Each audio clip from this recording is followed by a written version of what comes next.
There is a fundamental glitch in how we perceive financial success, a visual lie that confuses the inputs with the outputs.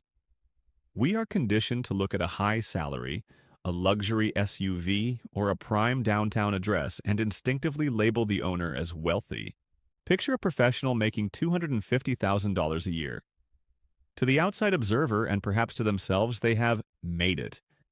They drive a late model German car, they live in a zip code that signals prestige, and they order from the top of the menu without looking at the price. But if you were to peel back the curtain and look at their personal balance sheet, you would find a precarious house of cards. They are living paycheck to paycheck, exactly like someone earning minimum wage, just at a much higher altitude. The fall is further and the air is thinner, but the financial fragility is identical. They have high cash flow, but zero retention. The core conflict here is that making money and keeping money are two completely distinct skill sets. In fact, they are often inversely correlated. High income frequently acts as a mask for terrible financial hygiene. When you have a massive shovel filling the hole, you don't notice that the hole is getting deeper. When you make a lot of money, you can afford to be sloppy. You stop checking the price of groceries. You subscribe to every streaming service and digital tool because the $20 a month feels like a rounding error. You lease cars because the monthly payment is easily covered by a single day's work. This lack of friction is dangerous. It prevents the development of the discipline required to build actual net worth. A person earning $40,000 a year has to be a master of allocation. Every dollar has a job. A high earner loses that feedback loop. The abundance of resources creates a false sense of security, leading to a phenomenon where high income acts as a sedative, numbing you to the reality of your burn rate. We then have to address the illusion of the finish line. Most people operate under the delusion that financial stress is a number problem. They believe that if they just doubled their salary, their anxiety would vanish. But data shows that financial stress exists at almost every income bracket up to the ultra-wealthy. The stress doesn't disappear, it just scales. You trade worrying about rent for worrying about the mortgage on the vacation home and the private school tuition. This happens because of the antagonist of our story, lifestyle creep. Lifestyle creep is rarely a sudden explosion of spending. You don't wake up one day and buy a yacht. It is a slow, invisible tide that rises exactly as fast as your income. You get a promotion, and suddenly the Honda doesn't fit your new title, so you upgrade. The apartment feels small, so you move. The generic coffee becomes the artisanal blend. The insidious nature of lifestyle creep is that it maintains the status quo of your savings rate. If you saved nothing when you made $50,000 and you let your lifestyle inflate in lockstep with your raises, you will save nothing when you make $500,000. The gap, the space between your income and your expenses, remains closed. Unless you understand the psychological forces working against you, a raise will not make you richer. It will simply make you a wider conduit for more expensive consumption, passing more money through your hands into the economy, leaving you with nothing but a higher standard of living that you must now work even harder to maintain. To understand why a paycheck of $20,000 a month can feel insufficient, we have to look past the spreadsheet and into the skull. We need to talk about the neuroscience of satisfaction. There is a biological concept known as hedonic adaptation, and it is the primary reason why more never feels like enough for very long. Human beings are biologically wired to return to a baseline level of happiness, regardless of external events. This is not a defect, it is a survival mechanism. If our ancestors killed a mammoth and felt a permanent, unwavering sense of satisfaction, they would have sat in the cave and starved to death a month later. We are built to want. We are engineered to seek the next dopamine hit. Evolution does not care about your contentment. It only cares about your continued survival, and survival requires a perpetual state of mild dissatisfaction. We see this mechanism play out in modern finance through what psychologists often call the thermostat analogy. When you get a massive promotion, or you finally buy that luxury vehicle you have been eyeing for years, you experience a genuine spike in dopamine. This feels like joy. It feels like you have arrived. But this feeling is transient. Research suggests that within 3 to 6 months, Your brain adapts to this new reality. The leather seats that once felt like a throne become just a place you sit while you are stuck in traffic. The panoramic view from the new apartment becomes just the background of your morning coffee. Your internal thermostat resets to the new temperature. The extraordinary becomes ordinary, and to get that same dopamine hit again, you now need a significantly larger stimulus. You don't just need a car, you need a better car. This leads us to the dangerous economic quicksand of luxury normalization. This is where high earners often destroy their ability to build wealth. As your income rises, you stop buying things to gain pleasure and start buying things to avoid pain. Consider air travel. When you are a student, simply getting a seat on a plane is a miracle. But once you have flown business class a few times, economy feels like torture. You haven't actually gained lasting happiness by flying business class. You have simply raised the cost of your baseline satisfaction. Once you sleep in a 5-star hotel, a 3-star hotel feels dirty and unsafe. You have priced yourself out of the affordable joys of life. This is why high earners often genuinely feel poor. It is not an act. Their expectations have inflated so drastically that they require a fortune just to maintain a neutral emotional state. They are running on a treadmill where the speed increases automatically every time they get a raise. They are fighting millions of years of evolutionary programming that creates a permanent sense of scarcity, no matter how much abundance they actually possess.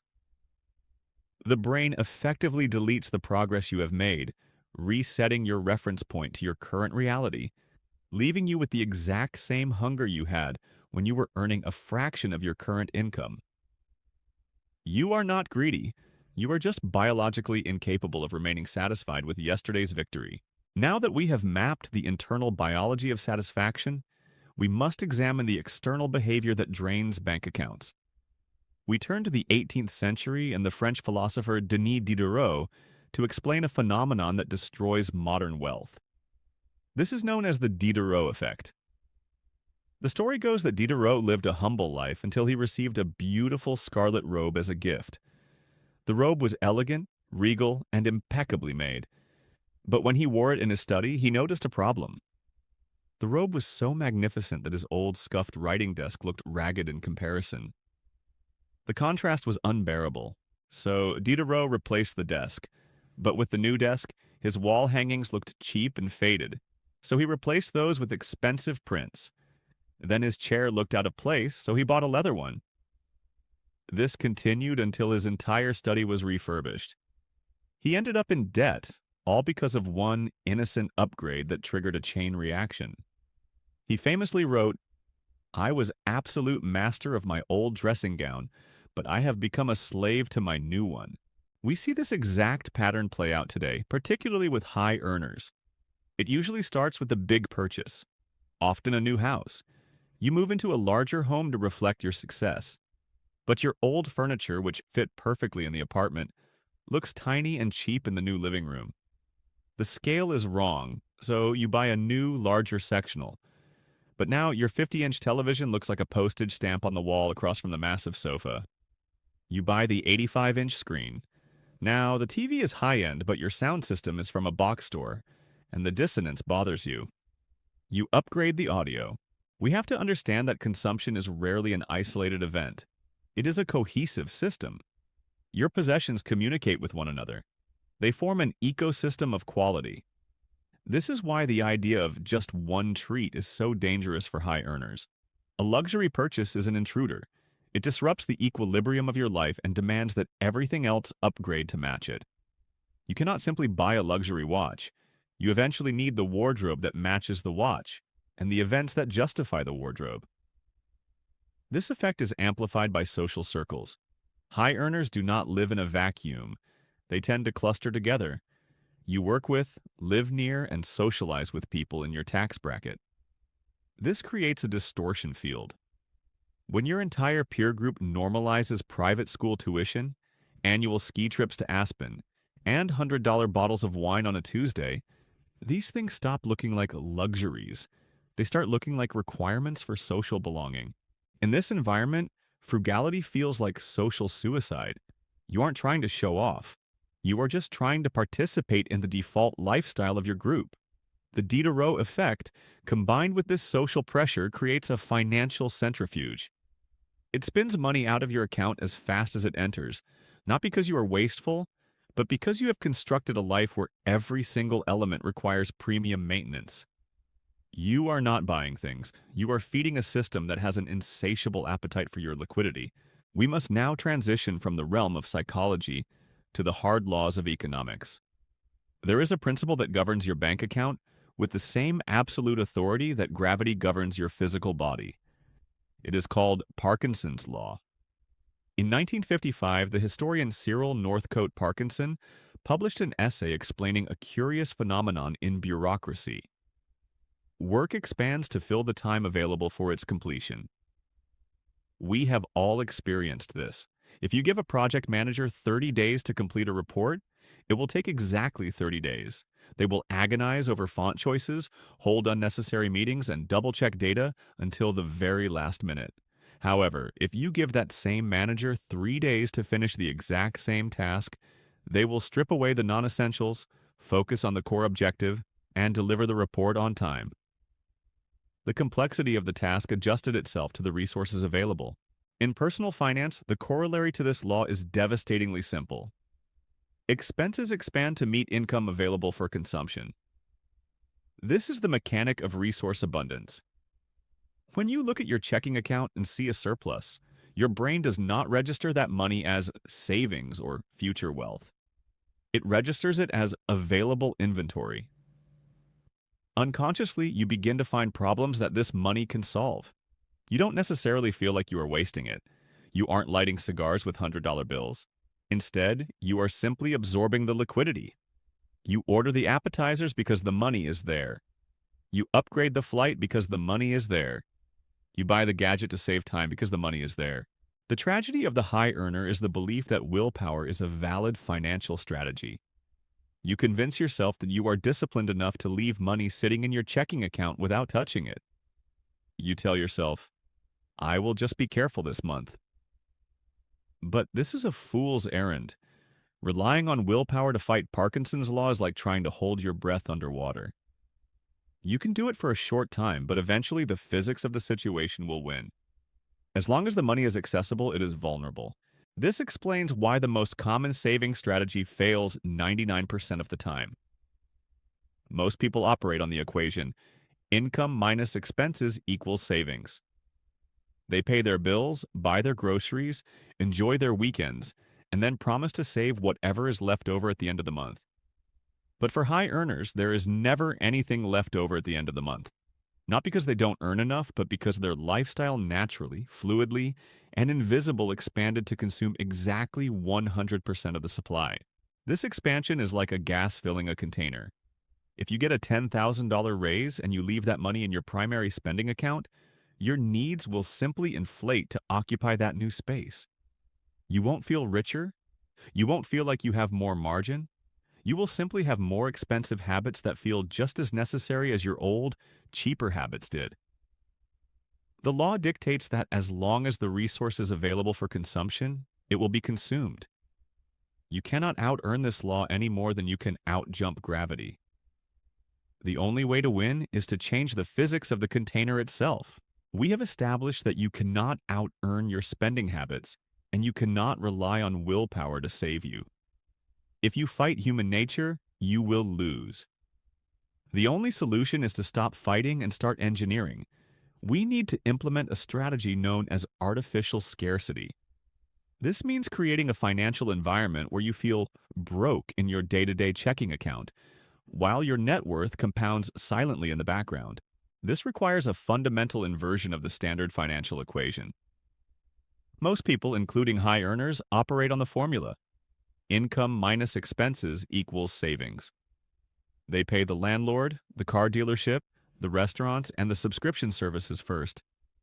Then, if there are any scraps left over, they save them. This is a broken model because, as we discussed with Parkinson's law, there are never any scraps left over. To build wealth, you must flip the operators. The correct equation is income minus savings equals expenses. This is popularly known as paying yourself first, but that phrase is often too soft to convey the urgency. It effectively means you must tax yourself before the world has a chance to. Tactically, this means the money must be stripped from your paycheck before it ever hits your main checking account. It needs to be automatically routed to investment vehicles, retirement accounts, or savings vaults that are difficult to touch. This automation is critical. If you have to manually transfer money to savings, you will eventually fail. You will have a month where you need that extra cash for a vacation or a repair, and the habit will break. By removing the decision entirely, you force Parkinson's law to work in your favor. When you check your bank balance, you see a smaller number. You feel a manufactured pressure to be efficient. Your lifestyle naturally contracts to fit the remaining liquidity.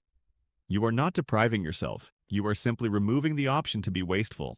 This brings us to the most important metric for any high earner: the gap. The goal is not to look rich. Looking rich is often the fastest way to become poor. The goal is to widen the gap between your income and your ego. This gap is the only true measure of financial safety. A person making $50,000 who saves $10,000 is infinitely more secure than a person making $500,000 who saves nothing. The former has autonomy, the latter is a servant to their own overhead.